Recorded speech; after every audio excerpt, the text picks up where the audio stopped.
Muito boa noite para todos, né? Que a paz de Jesus nos envolva aí no dia de hoje. Sejam muito bem-vindos à 42ª Semana Espírita aqui de Teresópolis, né? E é um prazer para nós estar compondo aí a mesa junto ao movimento espírita aqui do 13º Conselho Espírita de Unificação. Temos alguns avisos, né? O Edson já falou sobre essa importância aí do formulário de avaliação e também da importância de a gente assinar o livro de presenças, né? Até porque nós vamos fazer um sorteio após, né, o término aqui, nós vamos fazer um sorteio também e contamos aí com o livro, com a assinatura de vocês no livro de presença, né?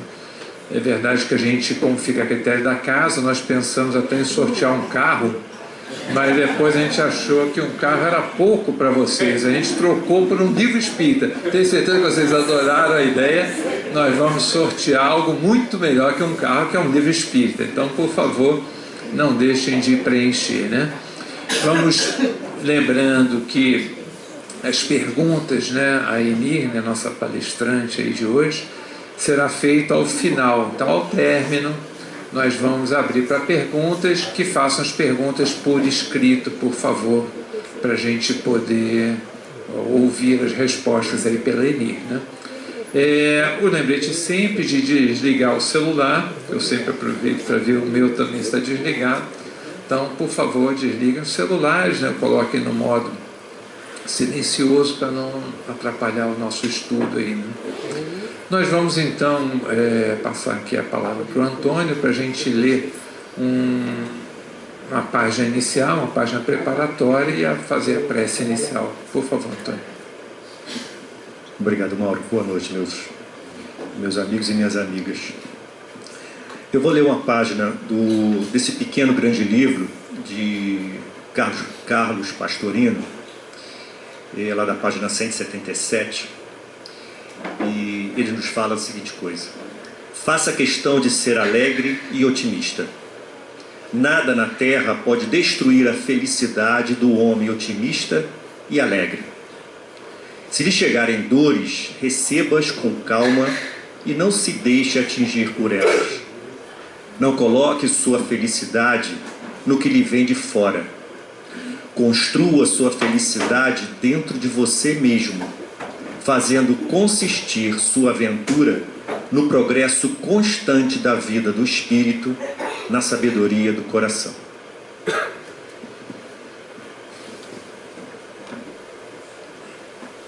Mestre Jesus, sob a tua proteção, sob a tua paz, estamos nós aqui reunidos em torno de ti, para aprender um pouco mais da tua mensagem, para entender um pouco mais as ações e os exemplos que você nos deixou.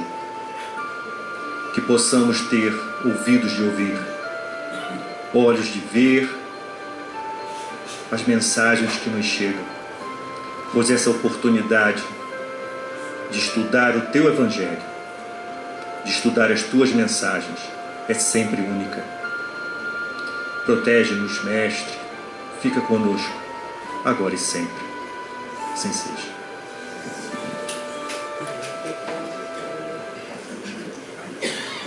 Queridos amigos, então, permitam-me apresentar para vocês a Enir Sattler, né? A Enir está aqui do meu lado, é do Movimento Espírita de Petrópolis, portanto, uma amiga nossa da região serrana e frequentadora da casa Oswaldo Cruz, lá em Petrópolis. Então, ela que vai nos brindar hoje com o Crer Sem Ver, né? Que estamos todos ansiosos para te ouvir, Enir. Por favor, bom estudo. Boa noite a todos.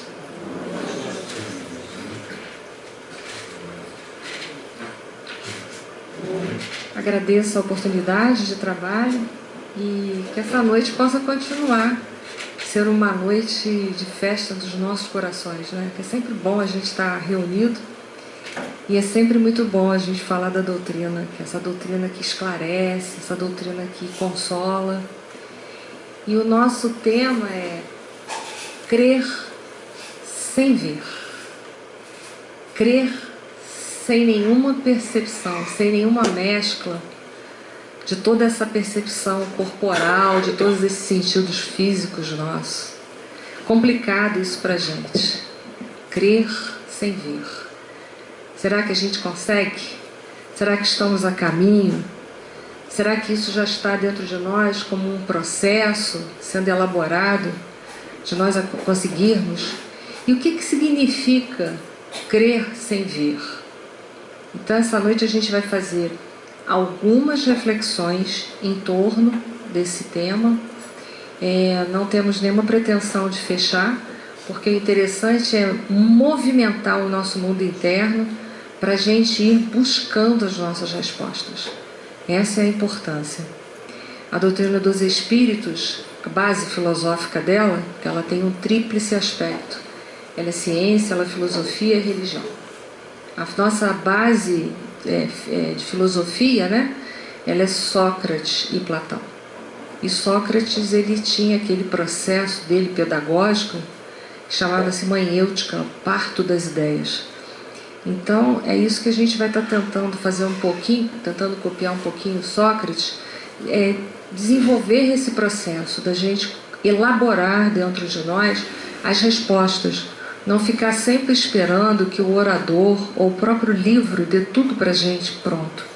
Porque a doutrina dos espíritos, ela tem que ser uma doutrina de reflexão, uma doutrina em que a gente vá buscar a universalidade dos fatos, vai buscar fatos comprobatórios.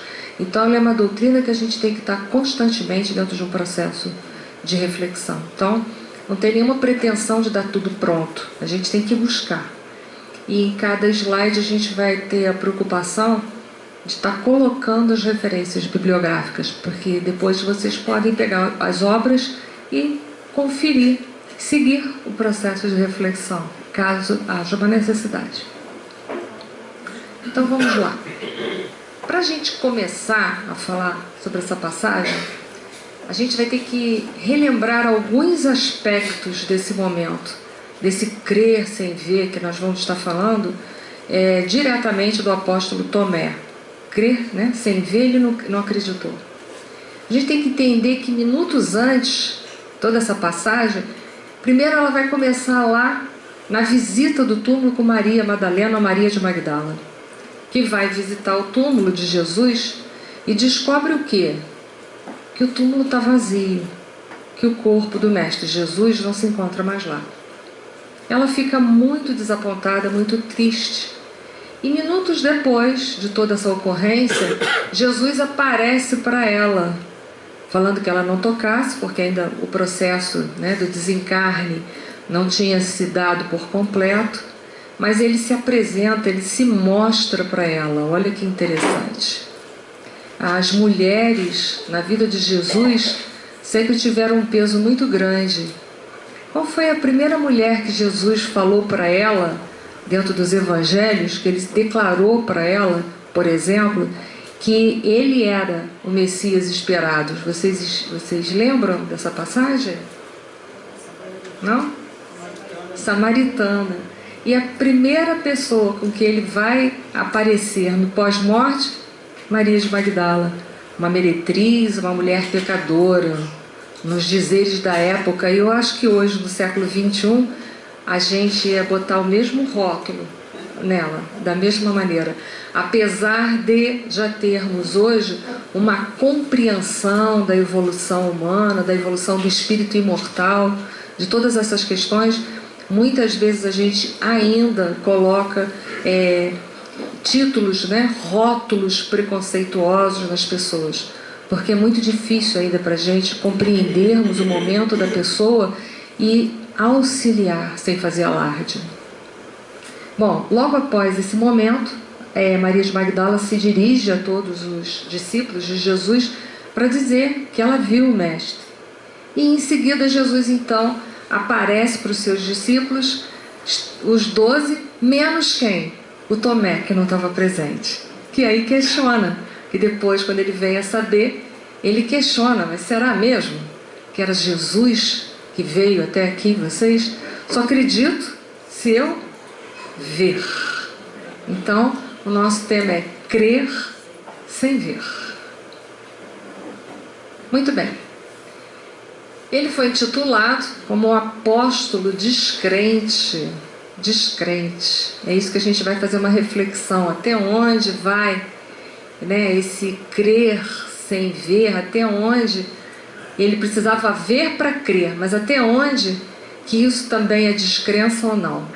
Bom, ele era intitulado Dídimo, que significa gêmeo. Mas a história não tem certeza se ele tinha irmão gêmeo ou não. A verdade é que ele tinha esse apelido, era o segundo nome dele, digamos assim, mas ninguém sabe ao certo se ele tinha um irmão gêmeo. Ele teve como referência nos evangelhos, em Mateus 10:3, Marcos 3:18, Lucas 6:15 e Atos dos Apóstolos. Ele foi citado. E também na sua trajetória, o Tomé deixou alguns escritos apócrifos, alguns evangelhos apócrifos, como os Atos de Tomé, escritos em siríaco e conservados na tradução grega, Apocalipse de Tomé, escritos em gregos, conservados apenas em latim, e ainda os evangelhos de Tomé, cujos textos cópticos, né, foi descoberto em 1945 no Egito. Desses escritos eclesiásticos gregos, afirmam que fazia parte de uma coleção de obras a respeito de Jesus, cuja descoberta se reporta aos anos de 140 e 150. Me parece que tem um livro, né, do Hermínio Miranda, tá certo? Que retrata, né, é dele, né, o do Evangelho de Tomé. Então, para quem quiser estudar um pouco mais, pode pegar o Hermínio de Miranda e estudar um pouco mais. Traços da sua personalidade, porque cada discípulo de nosso Senhor Jesus Cristo, ele tinha uma personalidade. Assim como cada um de nós que nos dispusermos a seguir, nós também temos personalidade própria. Me parece que ele era rápido para pensar, então ele era muito inteligente, mas ele também, com a mesma rapidez que ele pensava as coisas, ele desacreditava nelas imediatamente. Andava segundo a lógica, então provavelmente era um homem muito racional, parecia desconfiar de tudo e de todos, então ele era meio desconfiado. Alguns autores o apontam como portador de um certo pessimismo, que o levava a separar-se da convivência dos demais companheiros por vezes. De todos, era o que mais demonstrava interesse em que Jesus dilatasse a sua zona de influência junto aos homens importantes e ricos. Nós sempre temos essa mania, né, de achar que titulação significa o valor real das pessoas. Mas titulação é titulação, valor é valor. É isso que nós precisamos hoje, no século XXI, separar isso com urgência, porque a gente ainda olha muitas pessoas com rótulos. Quais são os seus títulos? De onde que você veio? O que você trabalha? Qual é a sua profissão? Mas nós valemos por muito mais de tudo isso, muito mais. Há pessoas que guardam grandes titulações na terra, mas intimamente tem pouco valor moral. E a gente ainda não consegue olhar para as pessoas com essa valorização. Portanto, a gente ainda não consegue ver no próximo um irmão verdadeiramente. Porque se eu conseguisse verdadeiramente ver no próximo um irmão, para mim tanto faz qual é a titulação que ele tem, quais são os títulos acadêmicos que ele sustenta. Então há uma necessidade urgente da gente olhar para a natureza, para a nossa natureza. Quando a gente dirigir o olhar para uma pessoa, entender que acima de tudo ele é um espírito imortal, a caminho da sua evolução, e que pouco importa os títulos que ela carrega. Segundo apontamentos de Humberto de Campos, em Boa Nova, ele se teria disfarçado para acompanhar Jesus durante todo o cortejo até o Gólgota, dizem lá nas tradições espirituais. Após a ressurreição, o mestre apareceu e é aquele episódio que a gente viu, que ele não acreditou, que ele só acreditaria se ele pudesse ver e ainda tocar. Ver e tocar. Como a gente é difícil, né? Nossa. Mas isso é a gente. Havia alegria em todos os olhares. Tomé sorriu cético, desdenhoso, sem dar maior importância, sensacional, à notícia, e respondeu: se eu não lhe vir as marcas dos cravos e não lhe introduzir a mão no seu lado, onde está a ferida aberta pela lança, digo-vos francamente que de maneira nenhuma eu vou acreditar. Até que ponto a gente acredita na doutrina dos Espíritos? Bom, 8 dias depois é toda aquela história, né? Eles estavam reunidos na casa de Marcos, com as portas fechadas, e Jesus então se apresenta agora com os 12 completos. A paz seja convosco. E voltando-se para Tomé, demonstrando ter ciência total do que ia na alma do apóstolo, ainda descrente, diz: vem, Tomé, põe aqui o teu dedo e vê as marcas dos cravos. Chega a tua mão e mete-o do meu lado na ferida. Veja, eu aqui estou. O apóstolo executa automaticamente as ordens que recebe, tocado pela humildade do mestre, ajoelhou-se e chorou. Suas lágrimas eram agora de ventura. Na batalha entre o cérebro e o coração, essa batalha a gente ainda tem. Parece que essa distância aqui, ó, pra gente, em muitos momentos da nossa vida, ela é uma distância infinita.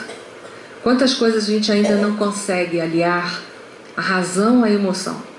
Conhecemos o Evangelho, por exemplo, sabemos da importância, por exemplo, de amar, de perdoar aqueles que caminham conosco e que são tão difíceis. Sabemos disso, mas na hora de pegarmos isso que está aqui, que sabemos, que conhecemos pela lei de causa e efeito, pelas questões reencarnatórias, aquilo tudo que a gente tem, mas na hora de trazer aqui, para aqui, nossa, aí a gente mede a extensão do orgulho e do egoísmo que nos separa.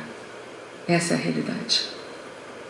Quantas vezes a gente nega perdão ao irmão dizendo: mas ele não merece o meu amor, porque ele me maltratou, ele desfez de mim, ele tripudiou.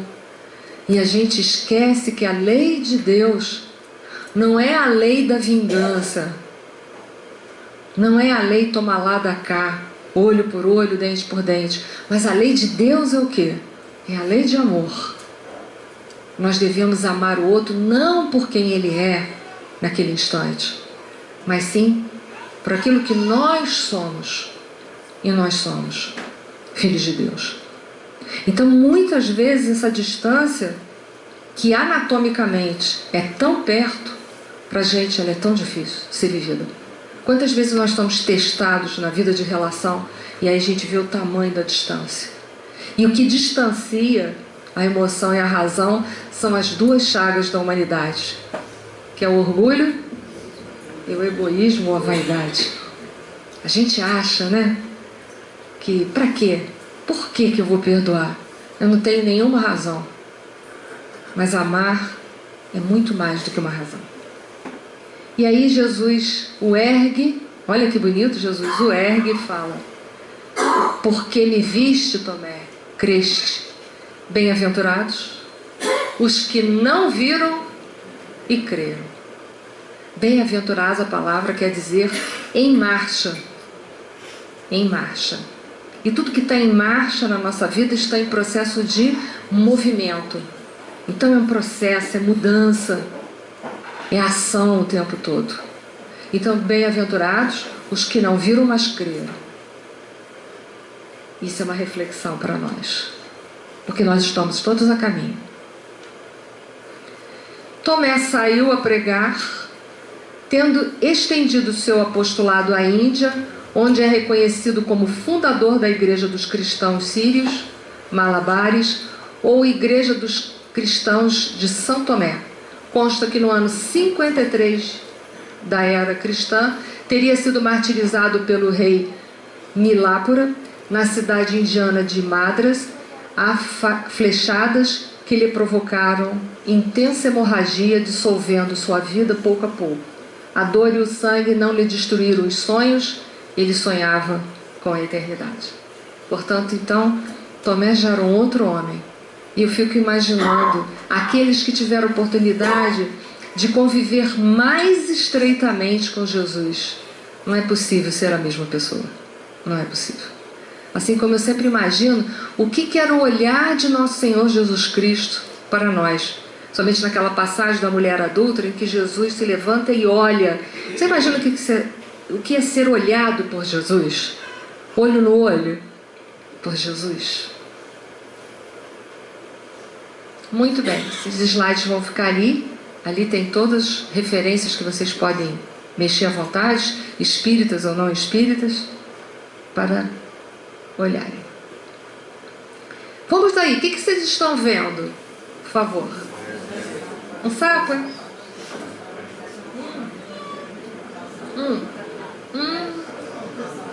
Agora é um cavalo. Ué, um sapo ou um cavalo? É. Tudo depende do momento que a gente olhou, né? Porque se eu tivesse olhado assim, ido lá para dentro, eu vi um cavalo lá no slide, ou então eu vi um sapo.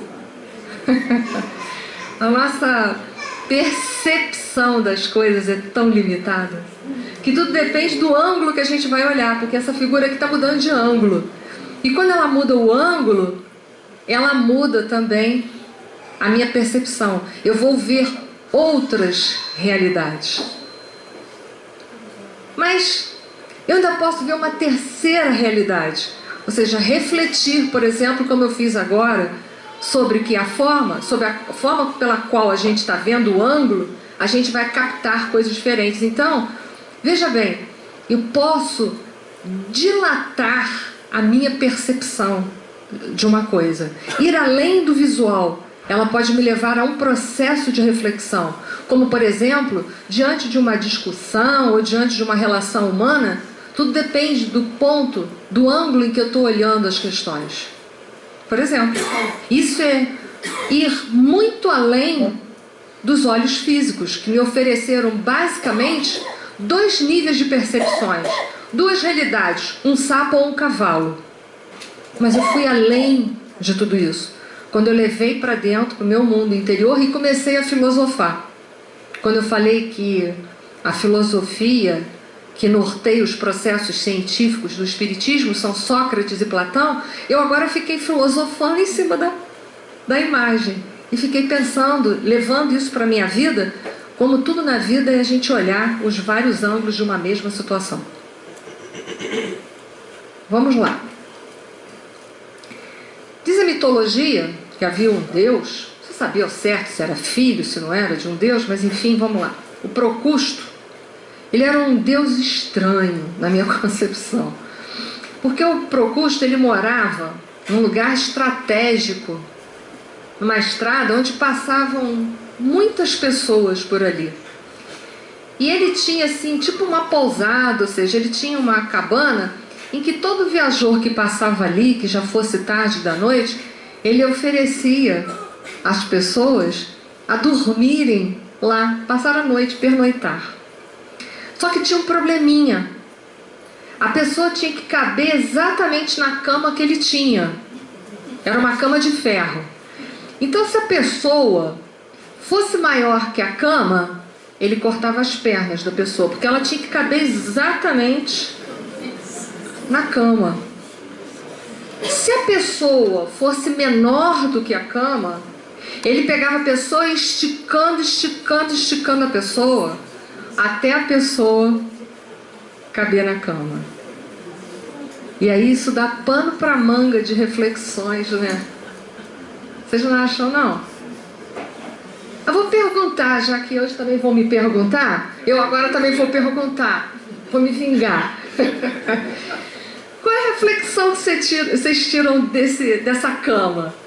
Né? Se a pessoa for grande, ele corta as pernas para se enquadrar. E se ela for pequena, ele estica para se enquadrar. O negócio é enquadrar. O que vocês acham, refletindo sobre o Procusto?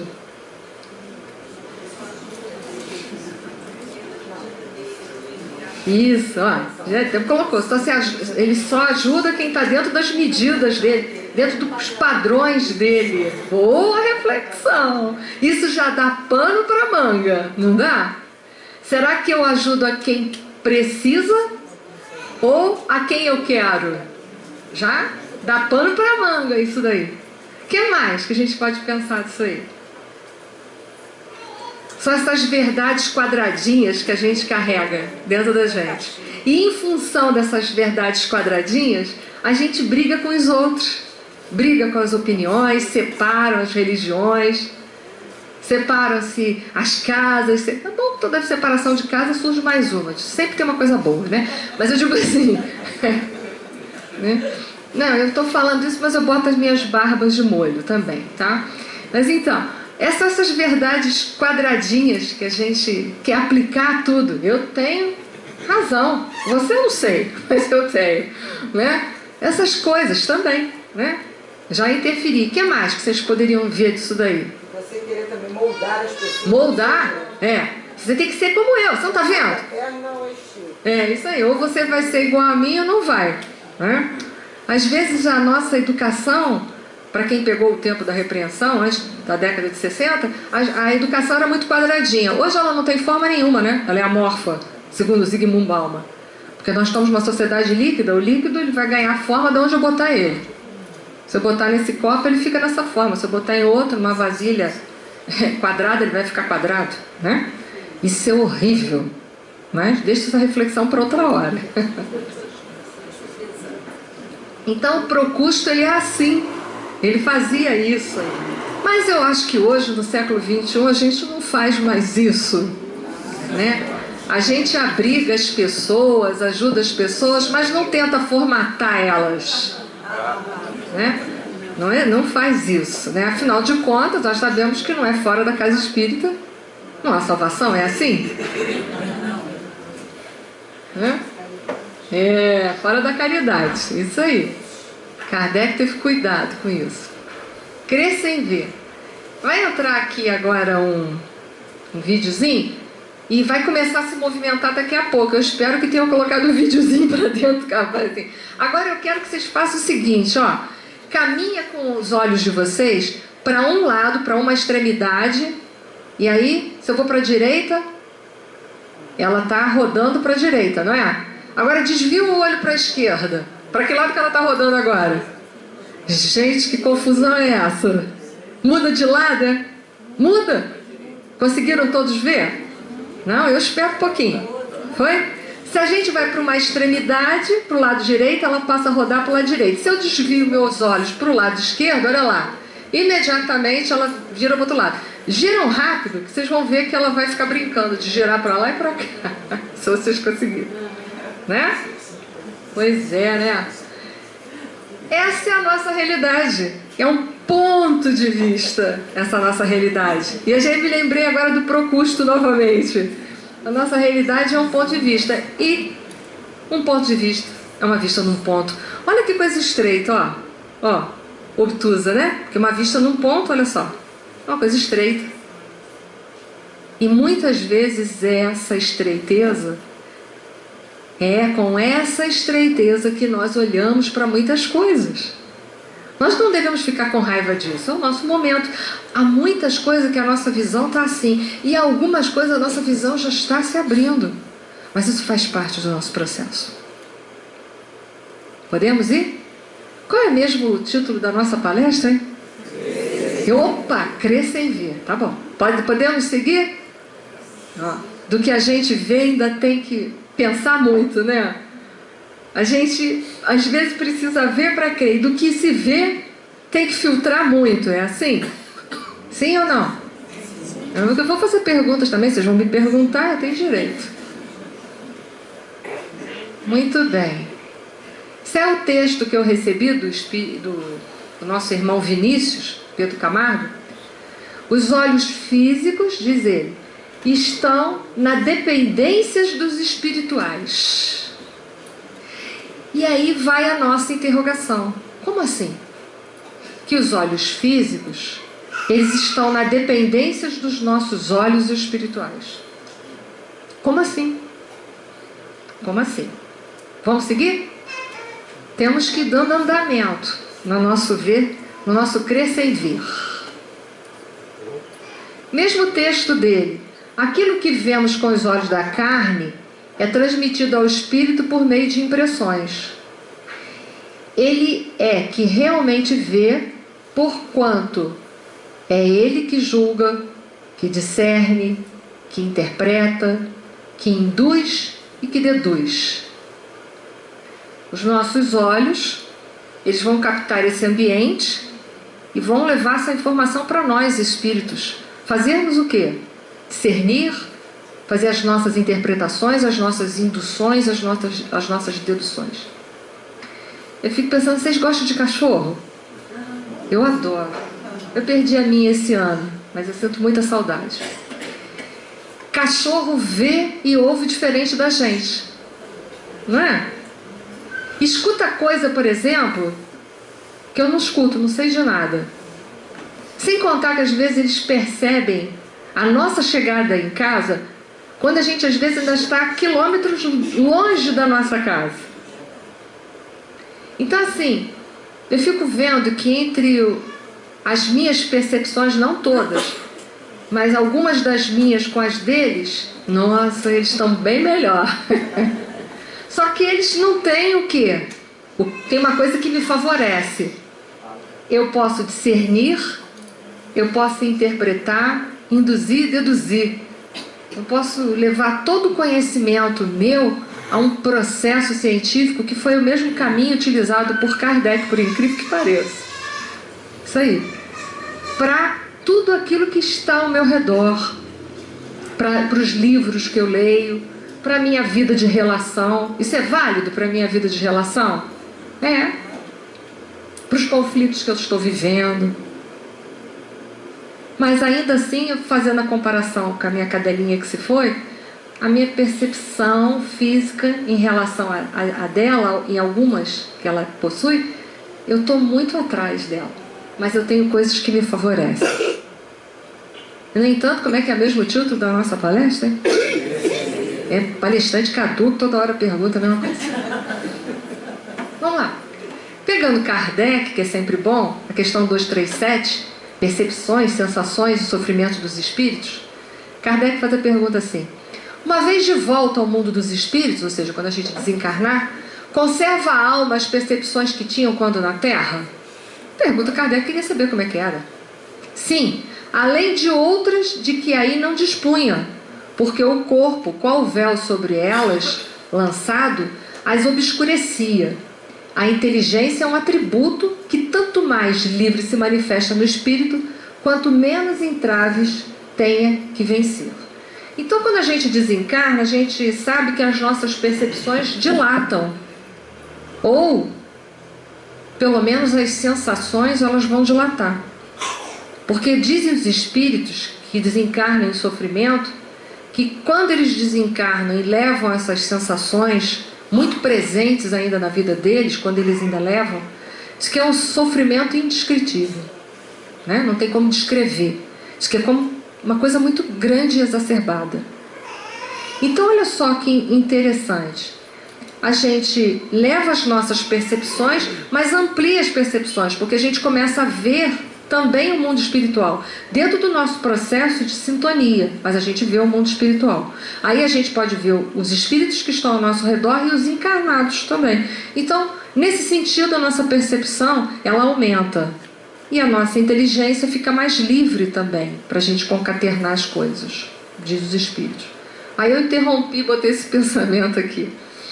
O mundo está cheio de cegos com olhos abertos. Agora, como eu vou ser perguntado, eu vou fazer pergunta. Dê um exemplo de cegos com os olhos abertos. Um só, gente. As pessoas que veem não entendem nada.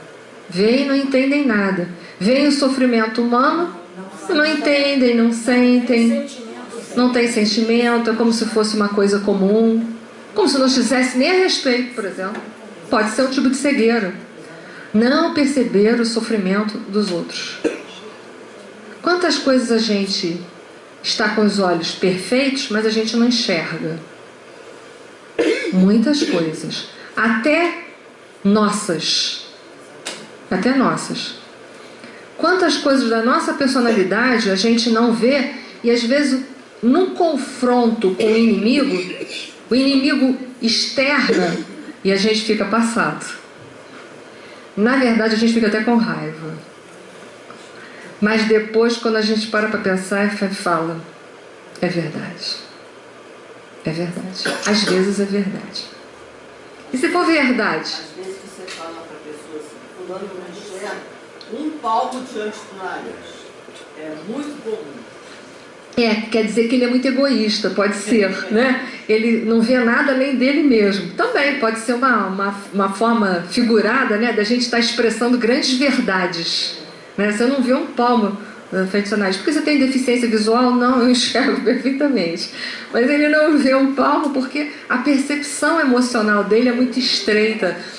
Então ele não vê as emoções das outras pessoas. Ele só vê o mundo dele, as necessidades dele. É o egoísmo, que ele não percebe, mas eu, que estou de fora, vejo com tranquilidade que aquela criatura é egoísta. Ele está com a percepção dele, os olhos perfeitos, mas ele não percebe o tamanho do egoísmo dele. Eu percebo por quê? Porque eu já fui atingida por aquele egoísmo. Então, as minhas emoções já foram feridas. E aí eu percebo. Essa é a importância da vivência em sociedade, em comunidade, a convivência com o outro. Porque às vezes são nessas trocas dolorosas que a gente faz que nós temos a oportunidade, se bem aproveitarmos, de evoluirmos, de extrairmos de dentro de nós o melhor que existe. O melhor que existe. Quando a gente não se deixa tomar pelo ressentimento e pela mágoa. Quando a gente consegue ultrapassar o ressentimento e a mágoa, a gente então tem a oportunidade de crescer com esses momentos dolorosos. Esse capítulo que estava lá de percepções, sensações e sofrimentos dos espíritos, lembra que eu li uma pergunta, 237? Vocês sabem a diferença de percepções e sensações? Não precisa responder não. Agora, nesse instante, sintam o pé de vocês dentro do sapato. Sintam. Vocês vão ver que alguns podem estar com os pés frios, não sei. Pode estar, porque às vezes para alguns hoje pode estar frio. Para alguns vai sentir assim, ai, estou com dolorimento, estou assim dolorido, né? No pé, tá cansado, que eu fiquei em pé hoje o dia inteiro. Ah, agora eu estou sentindo, meu pé tá doído mesmo, né? O outro vai estar assim, eu tenho um calinho que esse sapato tá pegando ali, ó, certeiro.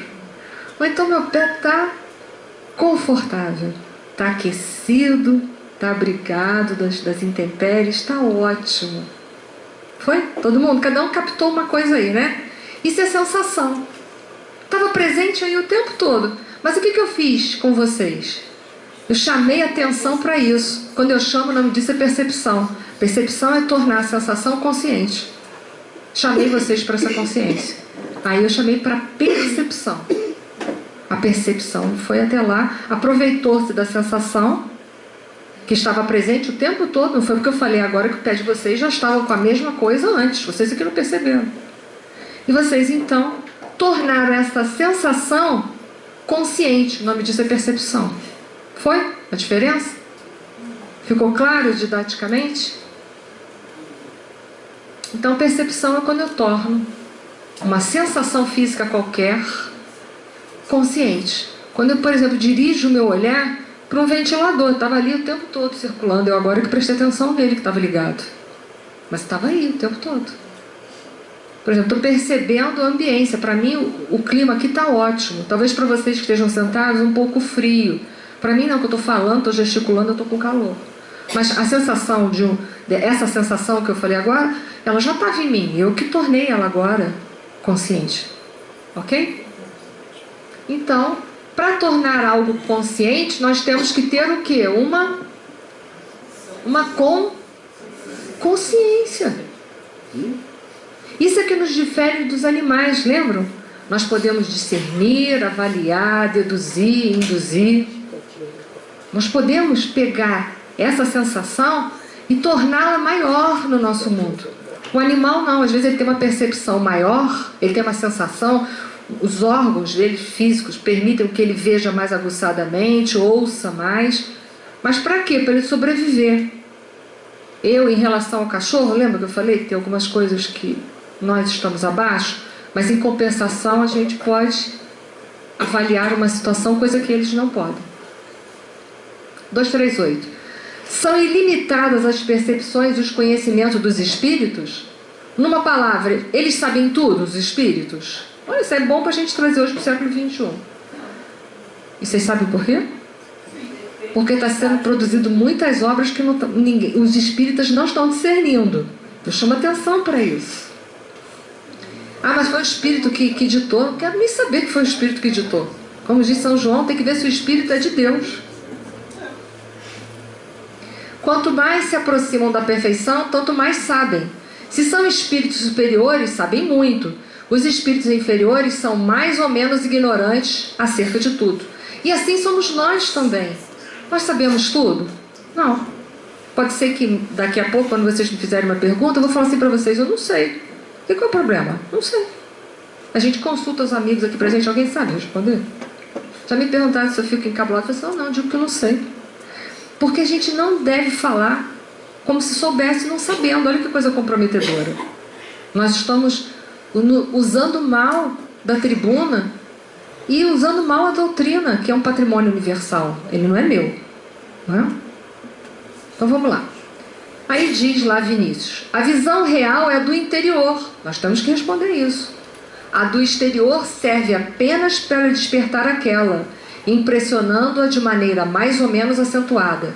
Os olhos do corpo, por si sós, nada veem positivamente falando. Os nossos olhos estão passando por aqui nessa sala. Mas o quanto que a gente está presente aqui hoje?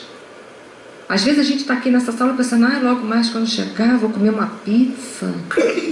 As mulheres têm louça para lavar, larguei um louceiro lá em casa. Enquanto que a gente deveria estar aqui. Porque lá é depois. Mas depois vai chegar, a gente vê o que vai fazer. Se vai fazer, deixa a louça para lá, sei lá. Né? Enfim, se vai comer a pizza, não comer hoje, come amanhã, mas se eu desencarnar, toma caldinho reconfortante nosso lá, sabor pizza. Não sei se tem, não. Eu não sei se tem. Mas se tiver, eu vou pedir. Né? Mas o negócio é relaxar, é viver. Então, os nossos olhos físicos, que bom que a gente tem as percepções totalmente íntegras, porque elas podem nos favorecer o despertar do nosso espírito. Nós poderíamos entender coisas maiores. Então vamos lá. O espírito tem circunscrita a visão como os seres corpóreos, porque a nossa está circunscrita. Eu só posso ver por aqui, pelos olhos. Mas não, ela reside em todo ele. Isso aí a gente teria que falar de perispírito, não vamos falar. Mas lá os espíritos vêm como um todo, os mais evoluídos, é bem verdade. Nós aqui só podemos ver, olha só, é circunscrito só com os olhos. Mas lá a gente pode ver com um todo. Olha que coisa boa, o perispírito nos faculta isso, quando a gente está mais evoluído. Vamos seguir? Diz lá Vinícius que o analfabeto vê os caracteres impressos no papel, mas na verdade nada enxerga, porque o seu espírito não educado, nenhuma interpretação pode tirar daqueles símbolos. Nós estamos falando do analfabeto, né? 6 ou 9? Depende. Novamente, tudo depende da minha percepção. Em que ângulo de percepção eu estou? A nossa percepção pode ser viciosa? Pode, procrusto,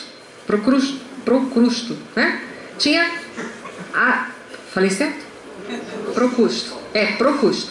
Ele tinha a percepção dele viciada, porque tinha que ser daquele tamanho, nem mais e nem menos, mas daquele tamanho.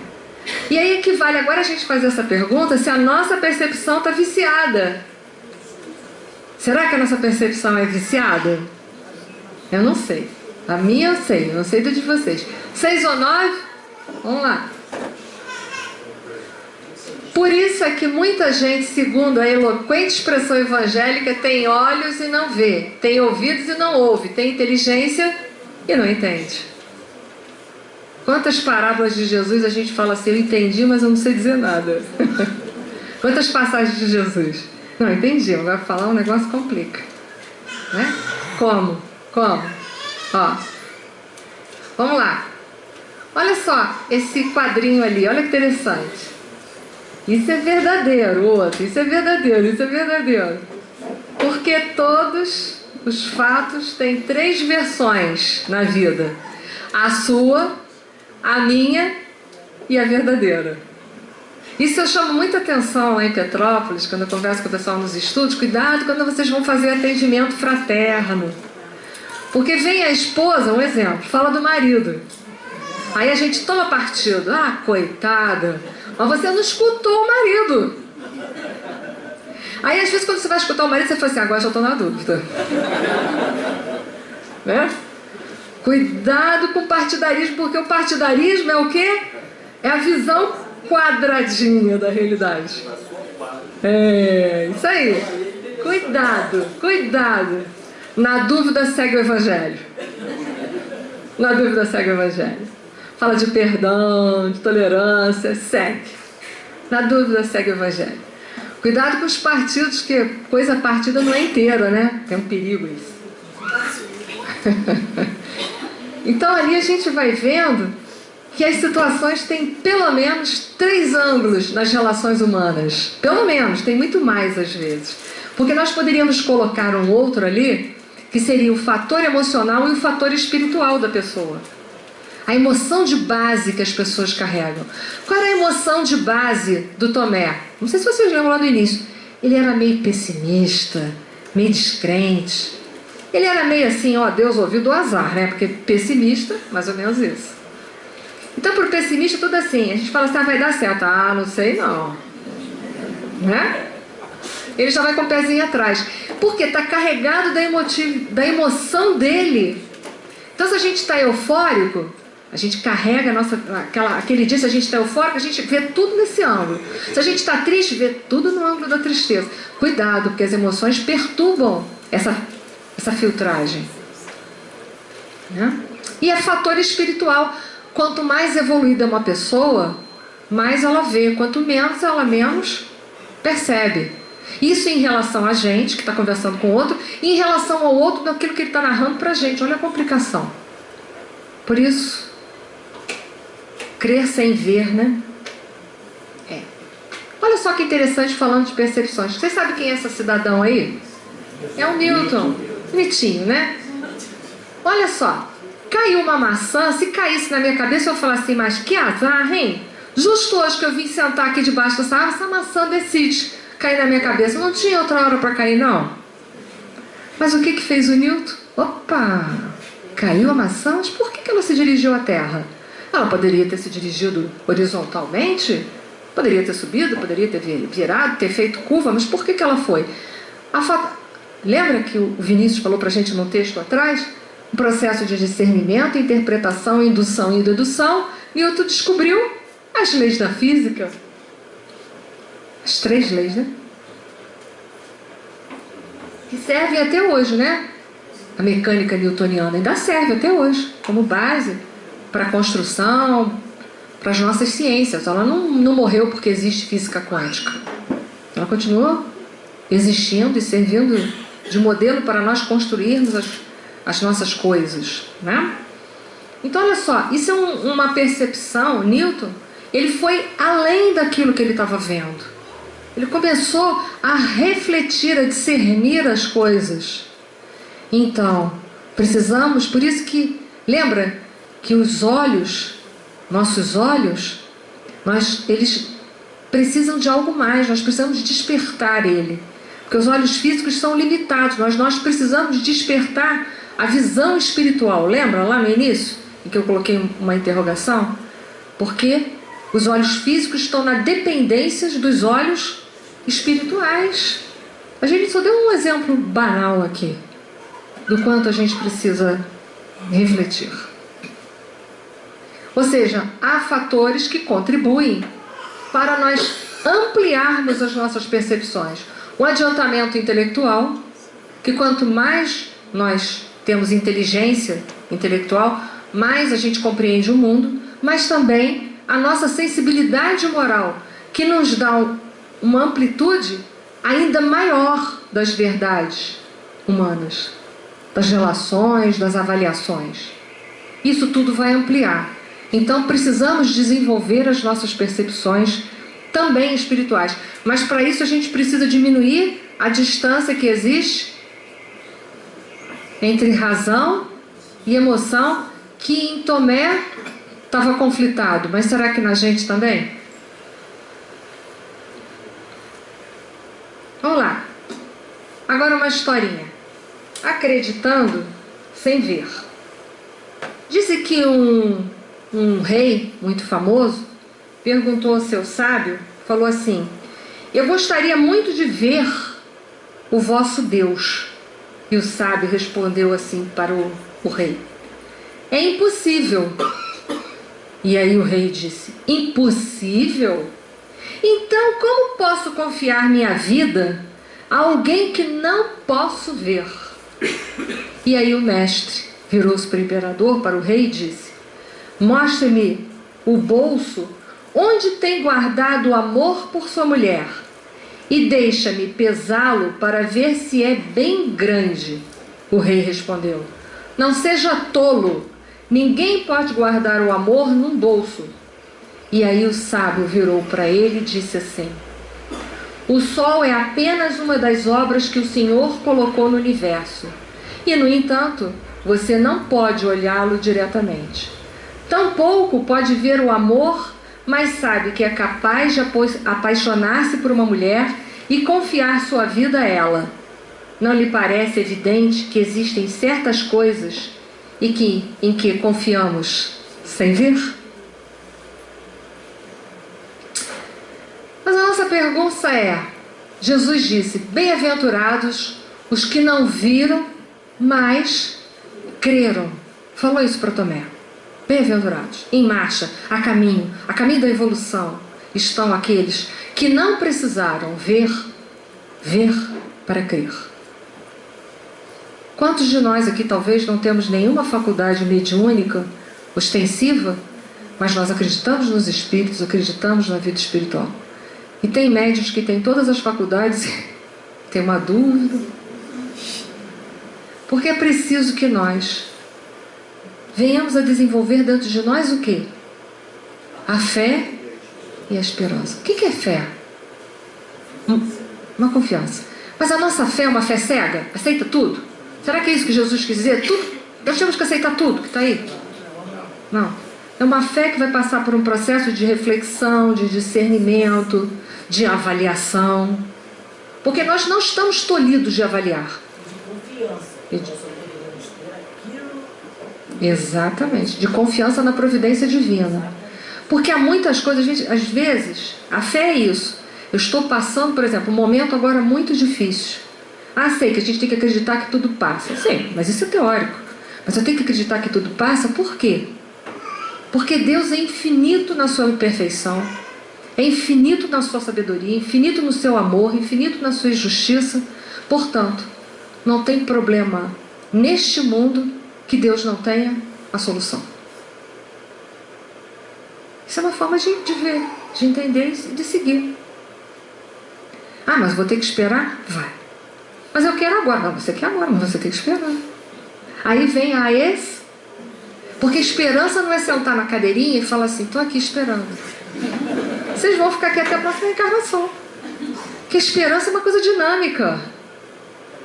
Esperança é luta, é conquista, é trabalho. Isso é que é esperança. Porque quem tem esperança arregaça a manga e vai seguir a vida. Por quê? Porque eu sei que tudo passa, porque eu confio em Deus, sei que Ele é eterno, sabedoria, amor, justiça. Então olha só, estou indo trabalhar, porque o que não tem solução, como diz o povo, resolvido está. Vamos seguir, vamos trabalhar. Porque vai chegar uma hora que isso vai passar. Qual é a hora? Não sei. Às vezes a hora vai ser depois, quando eu desencarnar. Mas foi. A prova que foi. Então não tem que pensar nisso.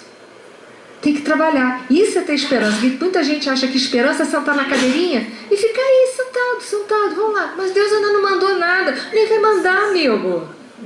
Porque Providência divina, Deus provê, mas Ele não supre. Por quê? Porque você tem que trabalhar. Ele te deu todos os meios para você.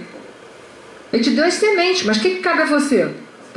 Preparar o terreno, semear e fazer acontecer. Mas tem gente sentada esperando Deus resolver tudo. Mas esse problema não é de Deus não, amigo. O problema é seu. Não é? Deus não tem problemas. Então, bem-aventurados é aqueles que já estão desenvolvendo dentro de si essa fé. Lá no Evangelho diz que tem a fé humana e a divina. Precisamos ter fé humana? Precisamos ter motivação. Sem motivação, nenhum de vocês estavam sentados aqui essa noite tendo essa paciência de Jó. Agora, tem a fé divina, de acreditar que nós precisamos de Deus. Deus precisa das nossas preces? Não. Deus não precisa. A lei de adoração é para o homem. Que se Deus não for adorado, ele vai ficar zangado com a gente, vai magoar? Gente, a lei de adoração é para a gente. Se eu não rezar para Deus, ele magoa? Nem um pouco. Enquanto que se alguém não falar bom dia para a gente fala assim, que absurdo. Né? Mas Deus não está nem aí. Não, no bom sentido. Ele não vai magoar se eu não orar para ele. Quem é que está perdendo por não orar? Eu. Porque eu estaria decantando a minha sintonia. Olha que bonita a palavra, decantando. Enquanto que eu não estou orando, não estou me conectando com algo maior, não estou ampliando as minhas percepções. Quem é que está perdendo? Até agora eu só vi uma pessoa, eu. Porque Deus continua sendo Deus. Eu orando para Ele ou não, eu acreditando nele ou não, Ele continua sendo. A lei de adoração é para nós. A primeira lei que abre a terceira parte do Livro dos Espíritos é a lei de adoração, que é para a gente buscar a comunhão com Deus, que foi o que o povo judeu buscou a vida inteira, a comunhão.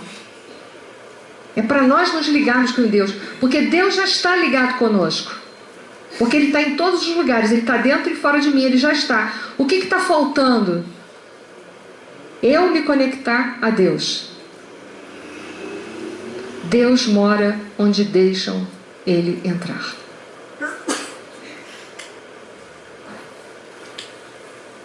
Foi? Eu vou fazer pergunta também. Como desenvolver nossas percepções? Opa, estamos chegando no final. Como desenvolver nossas percepções? Diz que um discípulo falou assim, mestre, eu até botei ali, porque é tão rápido a história, só vocês perdem. Mestre, como eu faço para me tornar um sábio? Oba, eu quero essa resposta. Vocês querem? Eu quero. Mestre, como eu faço para me tornar um sábio? Aí o mestre responde, boas escolhas. Eu fico pensando assim, pois é. Ele fez a mesma pergunta que eu. Mas como fazer boas escolhas? Vocês estão curiosos? Como fazer boas escolhas? Vamos fazer boas escolhas? Vamos lá? Experiência, diz o mestre. O aluno vai perguntar a mesma coisa que eu. E como adquirir experiência, mestre? Aí vai acabar. Vocês querem saber a resposta? Vai acabar. Querem? Mais escolhas. A gente aprende com os erros? Vai aprendendo muitas vezes o que não deve fazer. Também se aprende. Só não aprende quem não quer. Então não se preocupe, quando você não fizer boas escolhas, não se preocupe. Porque as suas más escolhas dirão a você o que você não deve mais fazer. Foi? Mas conhecimento é diferente de sabedoria? Sim ou não? Sim. Vamos ver como? 2 discípulos perguntaram ao mestre que eles queriam muito aprender isso aí. Qual era a diferença entre conhecimento e sabedoria? O mestre ficou olhando para eles, olhando, e viu que ali no lugarejo onde eles moravam, tinha uma montanha bem alta, bem alta. Ele virou e falou assim, eu quero, para vocês terem essa resposta, eu quero que amanhã cedo, cada um de vocês coloquem 10 carocinhos de feijão, grãozinhos de feijão, dentro do sapato e subam aquela montanha. Falou para cada um deles, 10 em cada um, em cada pé. E lá foram os dois começaram, mas era uma montanha. Quando já estava lá no meio do caminho, um dos discípulos, ai, eu não aguento mais os meus pés. Eu não estou mais aguentando, acho que eu não vou aguentar, não vou conseguir subir até lá em cima, não vou ter essa resposta. Ele olhou para o colega dele, mas você pode estar tão bem assim, vai me dizer que você não colocou? Coloquei sim, só que os meus eu cozinhei ontem à noite.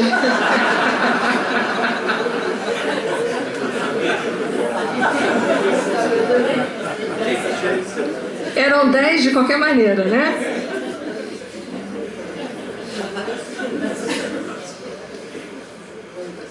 Muito bom. Diz assim o Vinícius Dom Pedro de Camargo: na atualidade a história se repete, essa história da gente precisar ver tudo para acreditar, né? Na atualidade a história se repete com o advento do espiritismo. Os fenômenos mais transcendentes não são bastante fortes para vencer a materialidade e o cepticismo do século. E é verdade. É verdade. Nós não vamos colocar olhos em quem não quer ver. Assim como nós não vamos colocar amor no coração de ninguém. Mas o que nós podemos fazer é o quê? Amar, ter fé e seguir trabalhando. Vinícius, né, que era um pseudônimo de Pedro de Camargo, foi um trabalhador do estado de São Paulo, um trabalhador ativo, que deixou muitas obras importantes. Uma dessas está fazendo parte da Semana Espírita daqui, que é em torno do mestre. As obras dele todas vão falar em torno de quem é o mestre, modelo guia? Nosso Senhor Jesus Cristo. Então, se a gente quiser adquirir sabedoria, segue o mestre Jesus, mas não esqueçam de cozinhar os grãozinhos de feijão de vocês antes de pôr dentro do sapato. Ok? Isso era o que eu tinha para dizer. Eu não vou concluir. Se estavam esperando eu fazer isso, desista. Eu não vou fazer, né? Agradeço a todos a paciência e que os nossos olhos possam estar como essa imagem, repletos de Jesus. Que nós possamos olhar para cada criatura que vive conosco, mesmo aquelas que são muito difíceis a convivência, e olhar para ela e encontrar Jesus nela. É o nosso desafio dessa noite. Muito obrigada por tudo. Olha lá as perguntas que vocês vão fazer, hein? Uma boa noite, muito obrigada.